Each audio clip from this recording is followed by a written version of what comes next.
السلام عليكم ورحمة الله. الأهل الكرام جميعا، الأهل الكرام والقبيلة والعشيرة، السلام عليكم ورحمة الله. الحمد لله على السلامة يا إخواننا. إحنا يا إخواننا في يوم فرحنا، وده الفرح حقنا في بيتنا، وجايين علينا ضيوف من كل قبائل السودان، والفرحة والحماس كبير جدا جدا. لكن يا إخواننا المسألة بتتطلب مننا نظام، لازم ننظم نفسنا يا إخواننا. يا إخواننا جايين ضيوف من جميع أنحاء السودان وخارج السودان. إذا ما نظمنا نفسنا بتبقى المشكلة. الساحة في النص يا إخواننا دي حقة اللغاء، الناس ترجع ورا الاتجاه الشرقي، كل الناس يا إخواننا.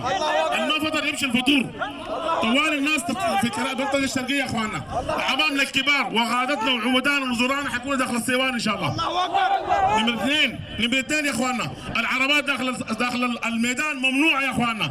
معلش كل العربات تجيب اتجاه الشرقي والشمالي والجنوبي، نسمع تعليمات إخواننا في المرور وفي الشرطة والأجهزة الأمنية عشان نساعدهم ونساعد روحنا عشان ننظم الوضع ده يا إخواننا.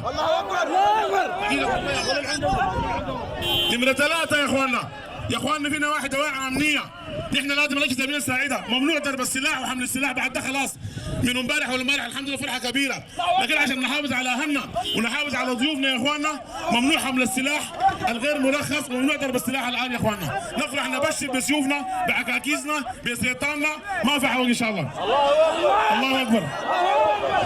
كل الناس يا اخواننا نحترم بعض، واي زول هنا يا اخواننا ما ضيف، اي زول صاحب دار، اي زول يستقبل ضيوفه، اي زول يكرم ضيوفه، الناس ترجع لورا يا اخواننا. اخلوا المنطقه الوسطيه دي، اخلوا المنطقه بتاعت وسط الميدان يا اخواننا.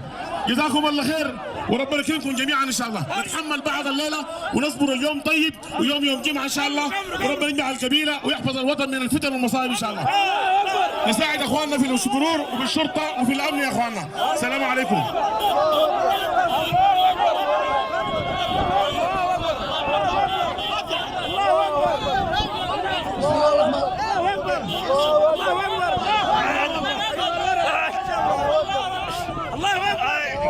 الله اكبر الله اكبر الله اكبر.